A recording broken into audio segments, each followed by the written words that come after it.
y yo tan jóvenes nos estamos confundiendo. Imagínense cuando tengamos 15 años más. No quieran saber lo que va a pasar en esos 15 años.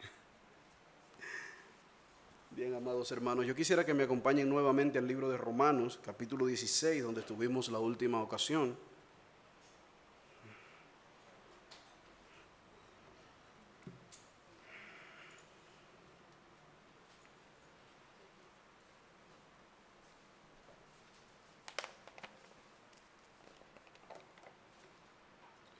Romanos capítulo 1, verso 16.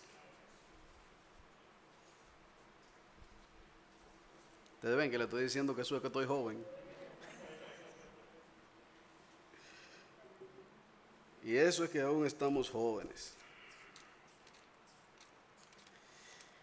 Romanos capítulo 1, verso 16 y 17. Luego vamos a orar. Nos dice la palabra del Señor aquí: porque no me avergüenzo del Evangelio, porque es poder de Dios para salvación a todo aquel que cree, al judío primeramente y también al griego. Porque en el Evangelio la justicia de Dios se revela por fe y para fe, como está escrito: mas el justo por la fe vivirá. Amén. Señor, nosotros venimos ante tu presencia nueva vez, rogándote ahora para que te plazcas en bendecir a tu iglesia con tu palabra. Sé con nosotros y guíanos a toda verdad en la predicación de la misma, para que a ti sea dada toda la gloria, la honra y la alabanza por los siglos de los siglos. Amén. Como ustedes recuerdan, hermanos, hace 2 semanas ya, nosotros iniciamos una meditación en este texto de Romanos capítulo 16, y la primera parte del texto nosotros nos concentramos en mostrar cuáles eran las evidencias por las que Pablo decía que no se avergonzaba del Evangelio.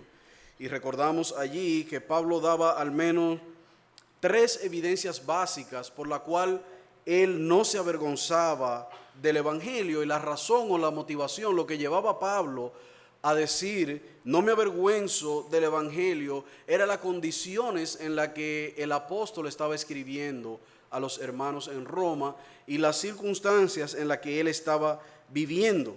Así que nosotros veíamos que la razón de Pablo escribirle a los hermanos en Roma y aconsejarle, motivarles que no debían tener vergüenza del Evangelio, una de ellas era porque los hermanos podían sentir, y Pablo ya había vivido eso, podían sentir que ellos no estaban preparados y que su nivel de educación no era como la de estos griegos, como la de estos romanos, que eran conocidos y famosos por sus discusiones filosóficas.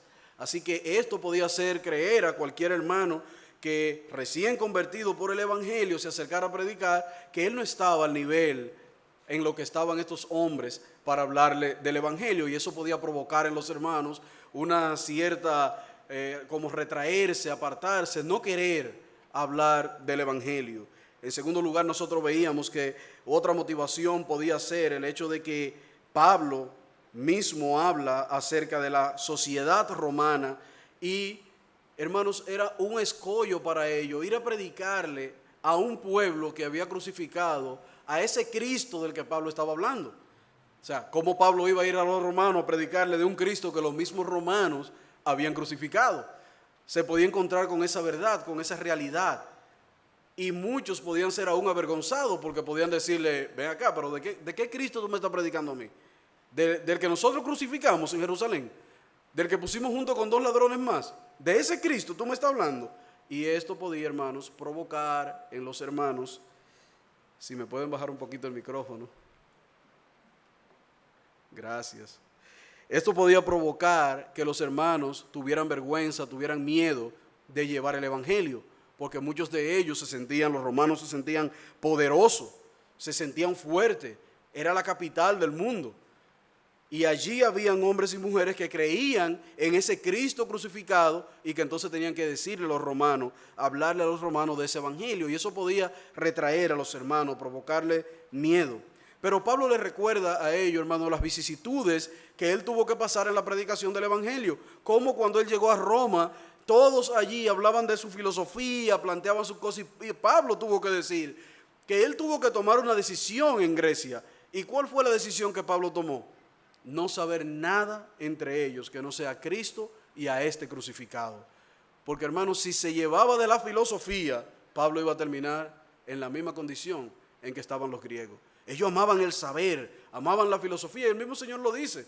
Los griegos buscan conocimiento y los judíos buscan señales. O sea que para ellos la búsqueda de saber más, querer conocer más, buscarle, como dice la filosofía, ese sentido al más allá o a lo que no conocemos, podía provocar que muchos dijeran, no, pero yo no estoy a ese nivel para predicar el evangelio. Yo no estoy preparado para llevar el evangelio a ese nivel. Y Pablo le dice, no, mis hermanos, no hay nada de qué avergonzarse. El evangelio no es para que nos avergoncemos, todo lo contrario. Todo lo contrario. Y en ese segundo sermón, en ese primer mensaje, nosotros veíamos también en segundo lugar cómo podemos identificar una iglesia cuando empieza a avergonzarse del evangelio. Y veíamos básicamente dos principios. ¿Usted quiere conocer una iglesia que se avergüenza del evangelio? Obsérvela abandonando, mis hermanos, la verdad apostólica y ajustándose al modernismo en el que hoy vivimos. Esa es la primera razón en la que nosotros podemos identificar, o la primera causa que podemos identificar, cuando una iglesia está avergonzándose de ese evangelio puro que recibió del Señor y que fue predicado por los apóstoles. Y en segundo lugar, cuando una iglesia decide que agradar a los oyentes es su propósito principal. Cuando una iglesia decide eso, mis hermanos, es que ya el evangelio no es atractivo, es que ya el evangelio no tiene poder, es que ya ese evangelio me avergüenza y no quiero ni voy a presentarlo como me ha sido entregado, sino que lo voy a diluir, lo voy a preparar, lo voy a hacer potable para que quienes están escuchando no se sientan molestos con el pastor, con la iglesia y después sea que no quieran volver. Cuando hacemos eso, definitivamente estamos evidenciando que el evangelio de Jesucristo nos da vergüenza. Pero veíamos en tercer lugar en ese mensaje cómo también nosotros como creyentes, como hombres y mujeres de Dios, podemos darnos cuenta cuando nos estamos avergonzando del evangelio. Y a veces no será algo muy evidente a menos que usted no lo busque con el propósito en su corazón de encontrarlo. Y de las 8 razones que dimos, solo voy a mencionar 3 por asunto de tiempo y para que nos concentremos en la segunda parte de este pasaje. Hermanos, cuando nosotros no estamos dispuestos a sufrir por el evangelio, ¿saben qué estamos diciendo? El evangelio no me merece. Yo soy mucho para el evangelio. Yo no puedo hablar de ese evangelio. Yo no voy a sufrir por un evangelio que yo no creo. Eso es avergonzarte del evangelio. Cuando diluimos los principios para que la gente no nos vea recto, ni recalcitrante, ni como dicen muchas veces por ahí, un evangélico RT. Como yo no quiero que me vean así, yo bajo los estándares. Hermanos, eso es que te estás avergonzando del evangelio. No estás dispuesto a evidenciar y a vivir a la luz de ese evangelio para que no te califiquen como evangélico. Y una de las cosas que yo muchas veces mido, hermano, con las personas es, y lo he dicho aquí del púlpito, los evangélicos ya no se dicen Dios te bendiga. Se han inventado 50 modos de decirlo para no parecer el evangélico histórico. Ahora es te bendigo, como que te han dado algún poder para bendecir a nadie. Quien bendice es el Señor. Ahora es DTV, para que ni sepan lo que estoy diciendo, una clave, para que dentro de mi contexto de jóvenes no se den cuenta que yo soy cristiano y cuando pase el otro, ¿qué le digo? DTV. No, hermano, no es eso. Cuando Dios le dio a Moisés la orden sacerdotal fue Jehová te bendiga y te guarde. Jehová haga resplandecer su rostro sobre ti. Jehová tenga de ti misericordia. O sea, el saludo clásico del cristiano de todo corazón, ¿cuál es? Dios te bendiga. Hermanos, los evangélicos ya no queremos decir eso en la calle. ¿Saben por qué? Nos da vergüenza que nos enmarquen dentro de ese contexto. Ahora, vean que la segunda parte de este texto nos muestra la poderosa razón de Pablo para no avergonzarse del evangelio. Y yo espero con la ayuda del Señor, hermanos, convencerlo de esa verdad que Pablo creyó, porque cuando nos convencemos de esa verdad, nunca nos avergonzaremos del evangelio. ¿Y cuál es esa verdad? Observen lo que dice el versículo 16 en la parte B. Voy a leerlo entero. Pablo dijo, porque no me avergüenzo del evangelio. Y la razón más poderosa lo dice a continuación, porque es poder de Dios para salvación a todo aquel que cree. Pablo estaba convencido de que esta razón era más que poderosa para él hablar a todos los hombres sin importar su educación, su nivel social o dónde se encuentre. Para Pablo la razón de que el evangelio era poderoso para salvar era más que un aliciente. Esto animaba su corazón. Esto lo preparaba, hermano, para enfrentar todas las vicisitudes que vengan, para enfrentar a todas las personas que vengan, para llevar delante de César y delante de quien sea el poderoso evangelio de Dios. Esto lo preparaba. Por eso fue que Festo en un momento le dijo: Pablo, a ti el mucho leer te está volviendo loco. ¿Y saben por qué? Porque aún en su juicio, aún frente a Festo, Pablo no estaba dispuesto a renunciar al evangelio. Pablo no estaba dispuesto a renunciar al evangelio. Esta era la maravillosa noticia de que Dios estaba reconciliando en Cristo a un mundo que estaba perdido.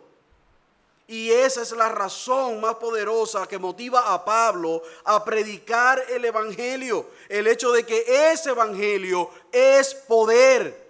Es la manifestación del poder de Dios para todos aquellos que creen. Es la manifestación del poder para todos aquellos que creen.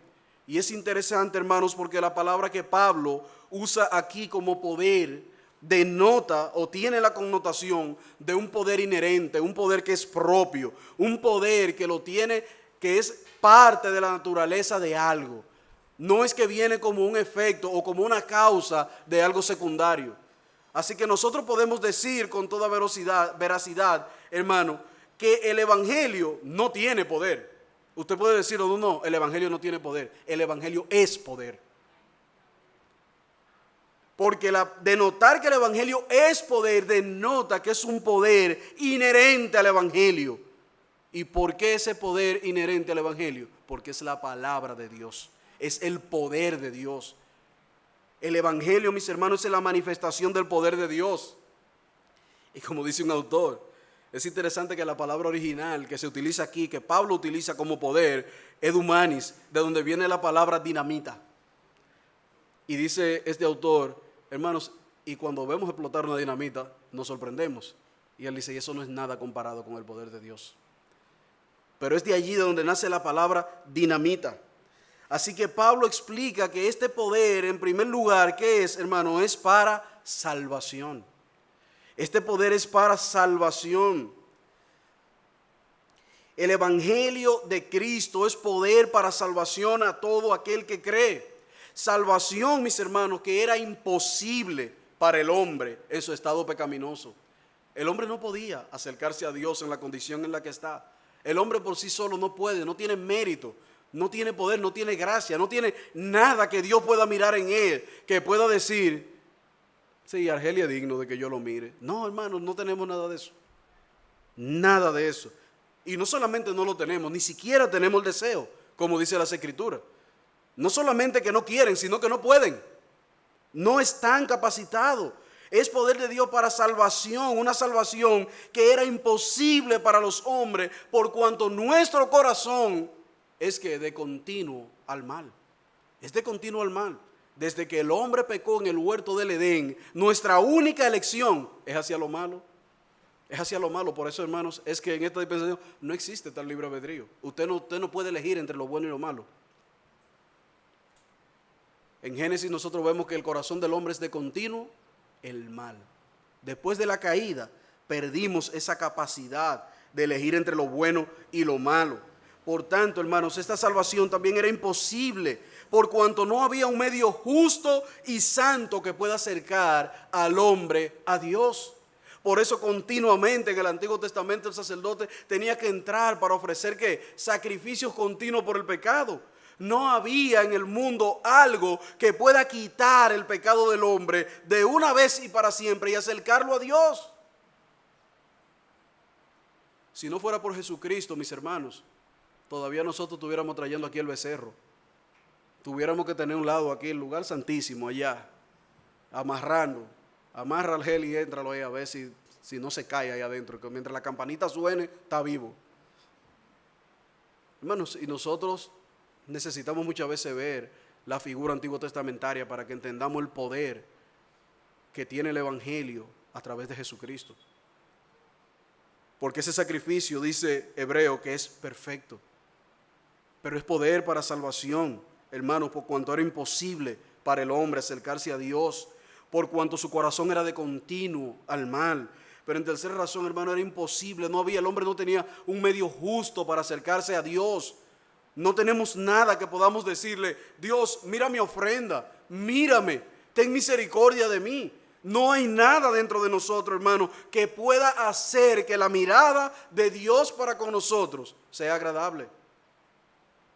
En la carta de Pablo a los hermanos en Éfeso, capítulo 2, versículo 2 al 3, nos dice cuál era la condición en la que el hombre se encuentra. O nos dice cuál es la condición en la que el hombre se encuentra. Dice el verso 2, en que está el hombre siguiendo la corriente de este mundo, conforme al príncipe de la potestad del aire, el espíritu que ahora opera en los hijos de desobediencia, entre los cuales también todos nosotros vivimos en otro tiempo, en los deseos de la carne.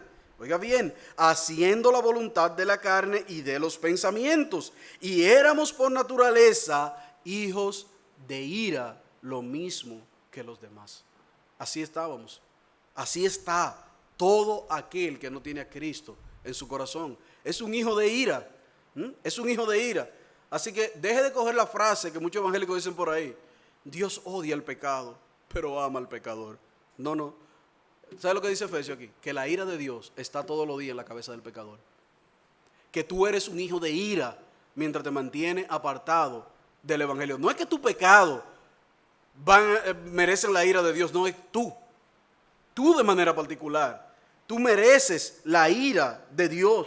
Y tú vas a sufrir la ira de Dios a menos que tu corazón no guste el poder salvífico del evangelio de Jesús. Hacia allá vas.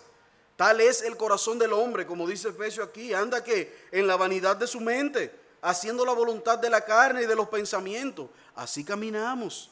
Hermanos, si el corazón de un hombre, de una mujer impía, así es como camina. Y esa es la razón, hermanos, por la cual la ira de Dios se cierne sobre su cabeza constantemente. Es por la negación constante y frecuente de abrir sus oídos a la predicación del evangelio. Y por eso, hermanos, es que el evangélico muchas veces es odiado. Hay gente que no quiere saber de evangélico. Hay gente que no quiere saber de los cristianos. Pero ¿saben cuál es la razón que no quieren saber de los cristianos? Porque le dicen la verdad del evangelio, que sin Cristo están perdidos y que si no se arrepienten de sus pecados irán al infierno. Como dice un escritor inglés, cuanto más se desvía una sociedad o un hombre de la verdad, más odiará a aquellos que la prediquen. Más odiará a aquellos que la prediquen. Así que prepárese, mis hermanos, porque miren, lo que nos viene en este país no es fácil. Lo que nos viene en este país no es fácil. Y nos van a remover. Y muchos caerán. Muchas cizañas se van a quemar. Cuando se sacuda el brillo, eso mismo, mire, son muchos los que van a caer de ahí. Cuando soplen, es muchas las pajas que van a volar. ¿Y saben por qué, mis hermanos? Porque para ellos el poder de Dios es condicional. Y eso no es cierto, hermanos. No es cierto. El poder de Dios se manifiesta para salvación en el evangelio de Cristo. Se manifiesta para salvación en el evangelio de Cristo. Así que ese odio a quienes les ofrecen la verdad va en consonancia con lo que Pablo describe más adelante en el capítulo 4 del libro de Efesios, versículo 17, que andan en la vanidad de su mente, teniendo el entendimiento entenebrecido, ajenos a la vida de Dios por la ignorancia que hay en ellos, por la dureza de su corazón, los cuales, después que perdieron toda sensibilidad, se entregaron a la lascivia para cometer con avidez toda clase de impureza.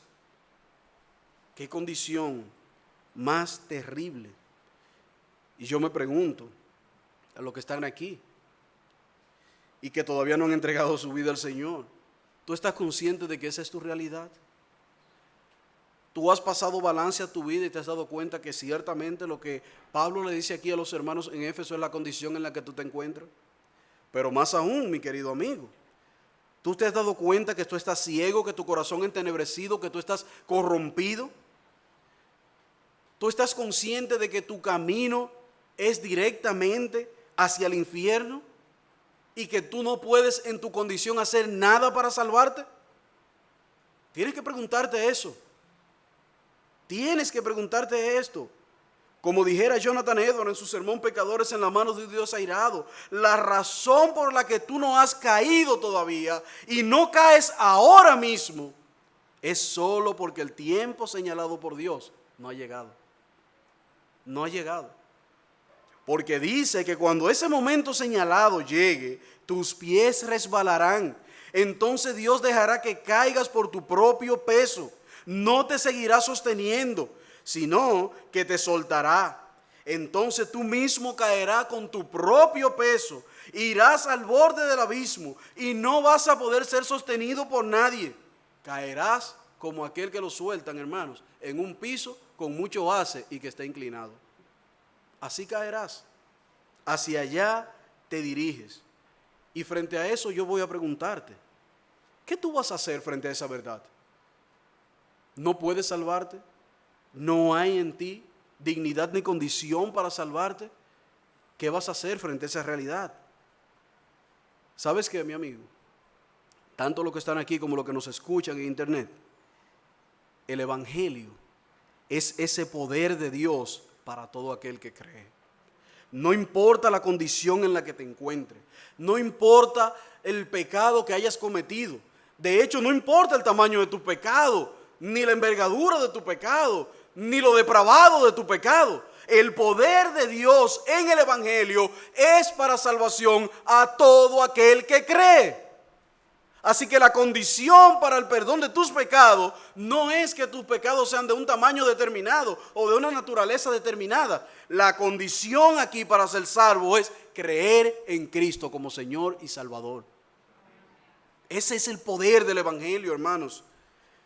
Ese es el poder que Pedro experimentó en su vida cada vez que predicaba el Evangelio. Si vamos a Hechos capítulo 2 y nosotros vemos la predicación en el contexto de Pentecostés, vemos allí cómo el poder del Evangelio se manifestó en aquel lugar, de modo que muchos vinieron a los pies de Jesús. ¿Y cuál fue la condición que los llevó a clamar hacia el Señor?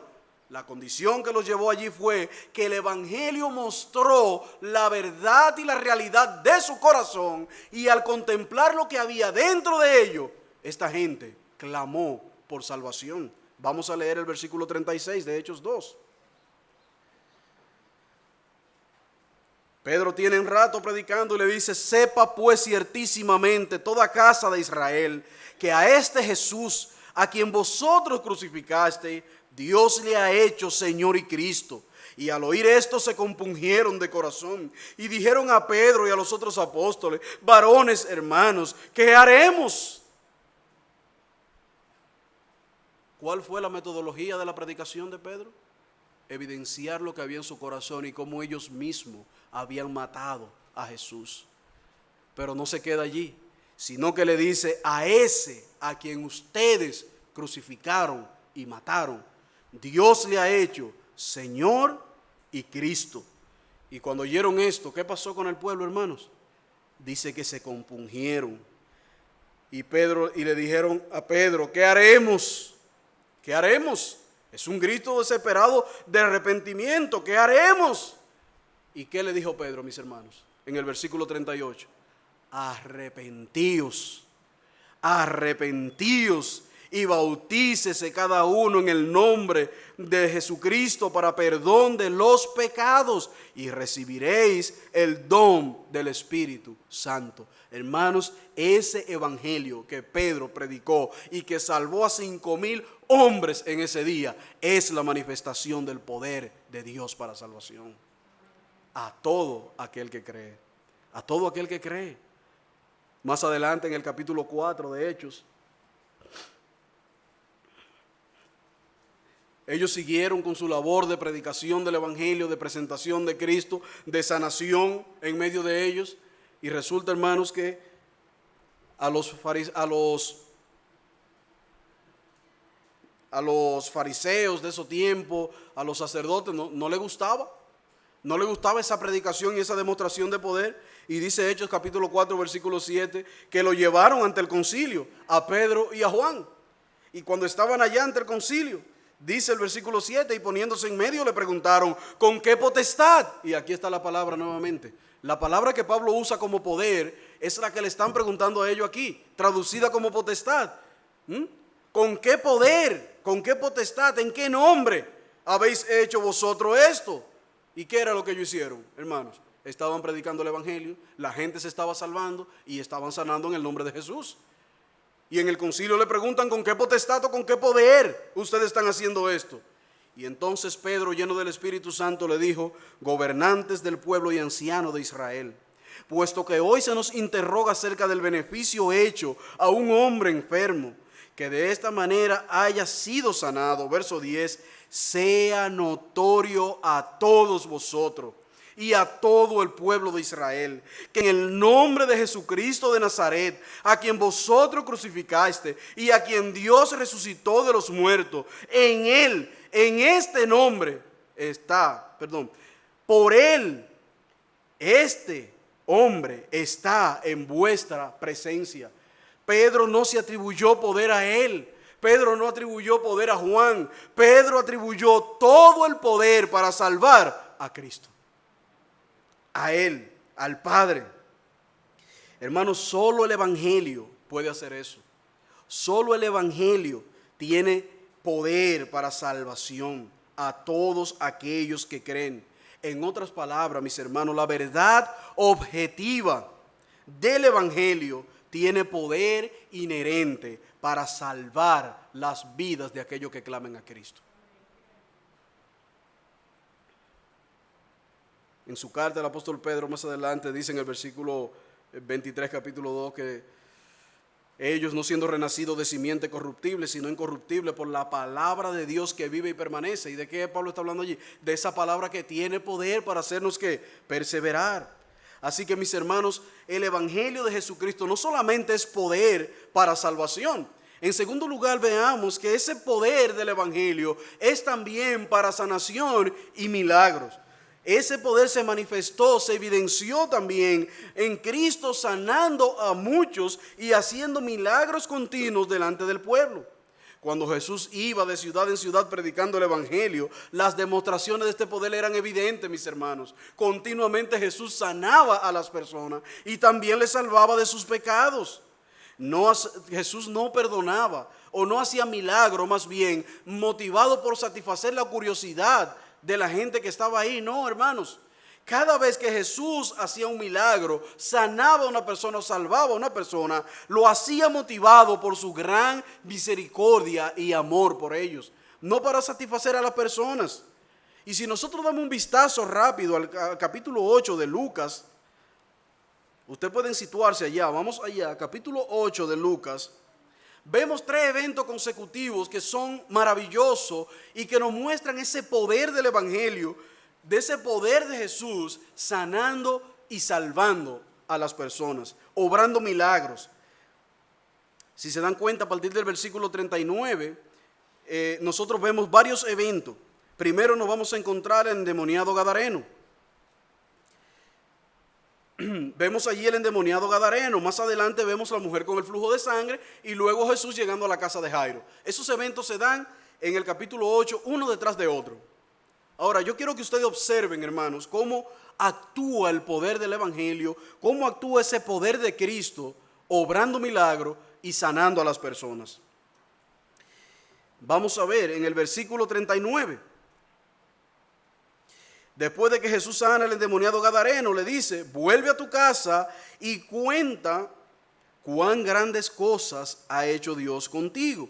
Y él se fue publicando por toda la ciudad cuán grandes cosas Jesús había hecho por él. Este hombre fue el objeto de la salvación del Señor, del perdón de sus pecados, pero sobre todo ¿de qué, hermanos? De un milagro sobrenatural. Cuando Jesús sacó los demonios de él, no era 1, ni 2, ni 3. ¿Cuál fue el nombre que dijeron? Legión somos. Y este hombre, hermanos, salió de allí contento, gozoso, contando que las grandes cosas que Dios había hecho con él. Así que Jesús sigue su camino. En Lucas 8 va hacia la casa de Jairo. Y en el versículo 46, en ese caminar, en ese tumulto, Jesús dice: alguien me ha tocado, porque he conocido que ha salido poder de mí. Versículo 47. Entonces, cuando la mujer vio que no había quedado oculta, vino temblando y postrándose a sus pies, declaró delante de todo el pueblo por qué causa le había tocado. Y ya ustedes conocen la causa. Y cómo al instante había sido sanado. ¿Y cuál fue la palabra de Jesús? ¿Cuál fue la palabra que Jesús le dio a ella allí? Y le dijo: hija, tu fe te ha salvado, ve en paz. Ya el milagro estaba hecho, hermanos. Jesús no le dijo: qué bueno que te sanaste, ve tranquila, disfruta tu vida. Hermanos, ella recibió el milagro de su vida. Nosotros conocemos en los textos paralelos que esta mujer había gastado su existencia tratando de sanarse de ese flujo de sangre. El testimonio de las Escrituras es que llevaba alrededor de 12 años, me parece que es, ¿verdad? Si no me equivoco, si no me traiciona la memoria. 12 años con ese mal. Y como dice el himno que cantamos, en mi mal ningún doctor pudo sanar. Pero cuando ella fue a Jesús, lo tocó y fue sana. Obtuvo el milagro de su sanación. Pero cuando se encontró con él, cara a cara, su vida fue transformada, porque esta mujer fue salva. Y Jesús le dice: tu fe te ha salvado. Tu fe en creer que yo tenía el poder para sanarte, te ha salvado. Hermanos, y en ese contexto, Jesús está hablando con ella y llega uno de los criados de Jairo y le dice: ya no moleste al maestro, ya la muchacha se murió. Observen que todos esos eventos, hermanos, están ocurriendo en pocos versículos, del 39 en adelante. Ya ella murió. Deja, el versículo 49 dice: estaba hablando aún Jesús cuando vino uno de la casa del principal a decirle: tu hija ha muerto, no molestes más al maestro. Oyendo, Jesús le respondió: no temas, cree solamente y dice que será sana. ¿Cuál es la palabra que usa el texto? Salva. Y será salva. Se dirigieron pues a la casa, y hubo en aquel lugar una demostración más, mis hermanos, del poder de Jesús actuando en la vida de las personas y evidenciándoles, hermanos, los incrédulos, que el evangelio tiene poder aunque ellos no lo crean.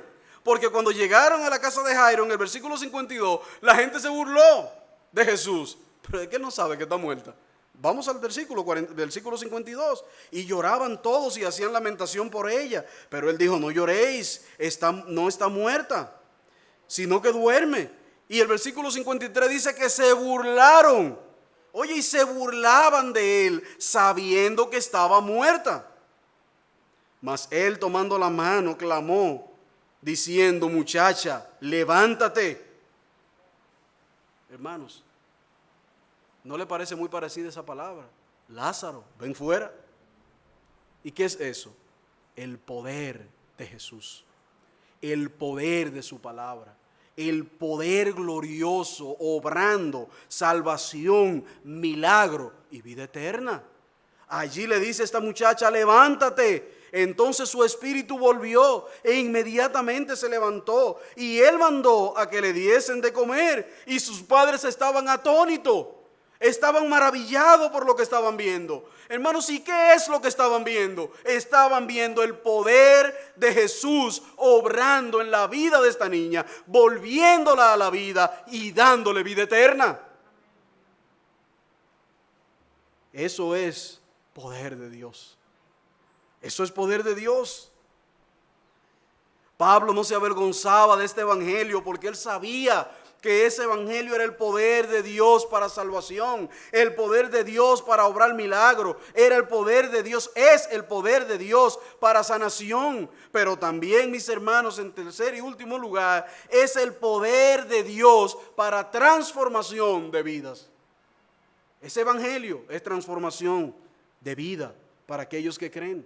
Así que Pablo no tenía por qué avergonzarse. Pablo sabía que él tenía en las manos la gloriosa verdad del evangelio que salva, sana, obra milagro y transforma.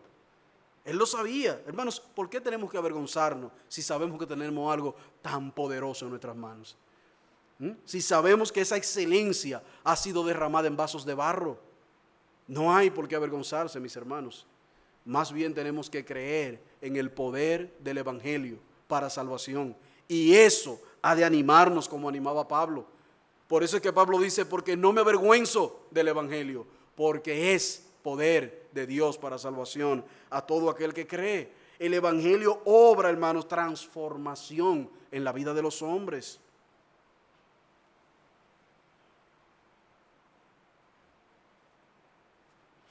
Pablo mismo, hermano, es la evidencia de esa transformación. Pablo mismo es la evidencia de esa transformación. Pablo es la muestra de lo que el poder de Dios hace en la vida de un hombre. De lo que el poder de Dios hace en la vida de un hombre.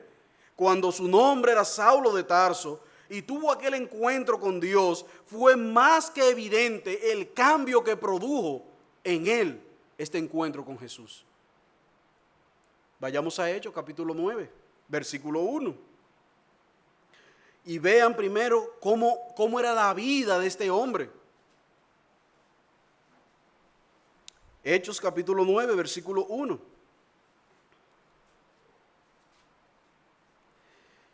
Cuando dice el texto, Saulo, respirando aún amenaza y muerte contra los discípulos del Señor, vino al sumo sacerdote y le pidió carta para las sinagogas de Damasco, a fin de que si hallase algunos hombres o mujeres en este camino, le trajere preso a Jerusalén. Observen bien, ¿qué es lo que está haciendo Pablo allí? Saulo fue al sumo sacerdote, mira, yo voy para Damasco, dame carta, que si encuentro cristiano en el camino, yo me encargo de ellos y lo traigo preso. Hermano, eso fue que Pablo salió para Damasco. En otra palabra, ¿qué quería él? Apresar a aquellos discípulos de Jesús, aquellos que estaban diseminando el Evangelio en ese momento, aquellos que estaban predicando el Evangelio. Pero algo inesperado pasaría en la vida de Saulo. Ocurriría un encuentro con el mismo Dios. En el versículo 3 lea, mas yendo por el camino aconteció que al llegar cerca de Damasco, repentinamente le rodeó un resplandor de luz del cielo, y cayendo en tierra, oyó una voz que decía, Saulo, Saulo, ¿por qué me persigues? Verso 5, y él les dijo, ¿quién eres, Señor? Y les dijo, yo soy Jesús, a quien tú persigues. Dura cosa te es dar coces contra el aguijón. Versículo 6, y temblando y temeroso dijo, Señor, ¿qué quieres que yo haga? Y el Señor le dijo, levántate y entra en la ciudad y se te dirá qué hacer. Hermano, la expresión de Pablo es la misma expresión del pueblo cuando Pedro hubo predicado. Señor, ¿qué quieres que haga? ¿Qué haremos? Y mi pregunta sigue siendo para ti, ¿qué harás frente a esta realidad? ¿Qué harás frente a esta verdad?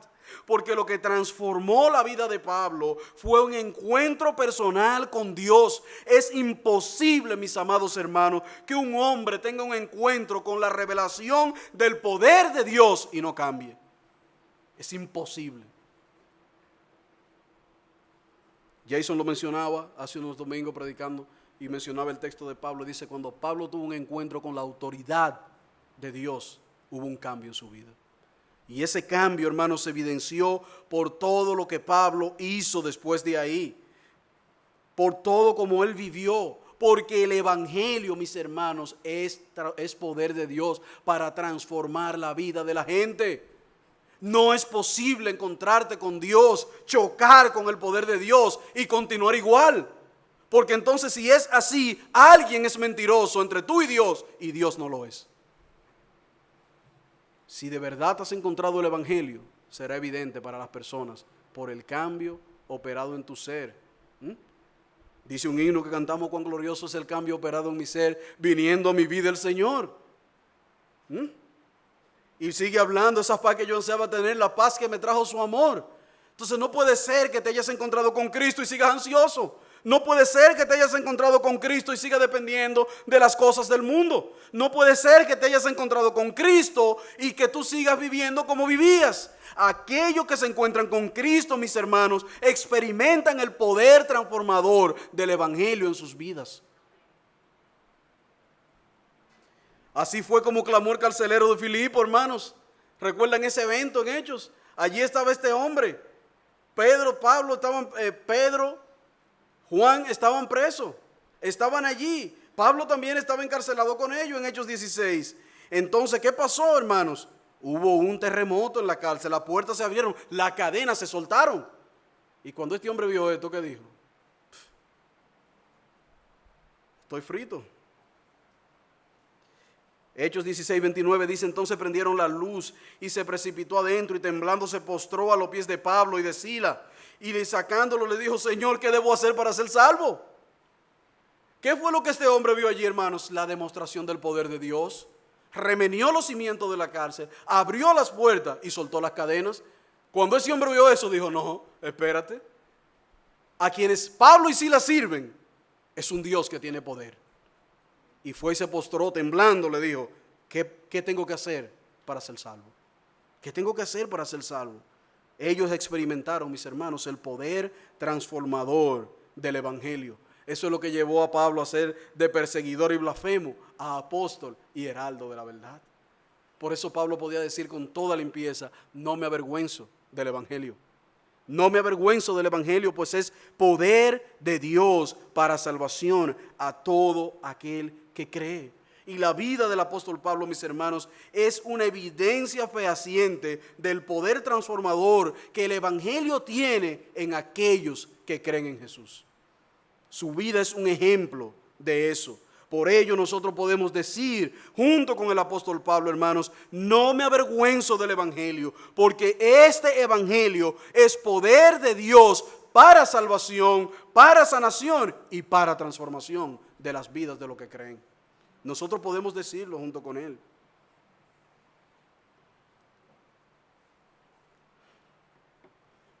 A esta transformación, mis hermanos, y ya vamos terminando, es a la que Pablo se refiere en el capítulo 12 de Romanos, cuando dice así: que hermanos, ruego por las misericordias de Dios que presentéis vuestro cuerpo en sacrificio vivo, agradable a Dios, que es vuestro culto racional. Y el versículo dice: no os conforméis a este siglo, sino que transformados por medio de la renovación de vuestro entendimiento. Y lo que va a producir, hermanos, esa transformación es el poder de la palabra de Dios obrando en nuestras vidas. Es el poder de la palabra de Dios obrando en nuestras vidas. Por eso en Efesios capítulo 4, versículo 22 dice: en cuanto a nuestra pasada manera de vivir, despójate. Quítate la ropa de ese viejo hombre que está viciado conforme a los deseos engañosos y renovaos en el espíritu de vuestra mente. Vestíos del nuevo hombre, creado según Dios en justicia y santidad de la verdad. Así que, mis amados hermanos, con este arsenal de argumentos que nosotros tenemos en las manos, yo les animo a decir como Pablo: no me avergüenzo del Evangelio, porque es poder de Dios para salvación a todo aquel que cree. Y los argumentos no terminan ahí, hermanos. En el próximo mensaje veremos el versículo 17, porque Pablo sigue argumentando. Pablo sigue argumentando, y el versículo 17, él habla de la justicia de Dios imputada al hombre como parte de ese poder transformador. Así que veamos rápidamente algunas aplicaciones breves. Hermanos, no hay que avergonzarse del Evangelio. El Evangelio es el poder de Dios para salvación. No tenemos que avergonzarnos, hermanos, todo lo contrario. Si alguien ha de gloriarse, dice las Escrituras, gloríese en ¿qué? En entenderme y en conocerme, que yo soy Jehová. Así que gloríate en eso, mi hermano. Ahora, hermanos, cuando estamos convencidos de esta verdad, nosotros experimentamos libertad y fuerza para hablar del Evangelio. No tememos a nadie para hacerle evidente nuestra fe. Y cuando hablo de hacer evidente nuestra fe, hermano, yo no estoy hablando de aquellos que se montan en un carro y lo primero es que dice: Dios bendiga todo aquí en este lugar. No, hermanos, yo no estoy hablando de eso. Yo estoy hablando de hacer evidente y fehaciente tu fe a los demás, mostrando misericordia, amor, compasión, bondad. Cuando la gente evidencia eso en tu ambiente de trabajo, Cuando la gente huele eso, dicen, óyeme, pero fulano es diferente.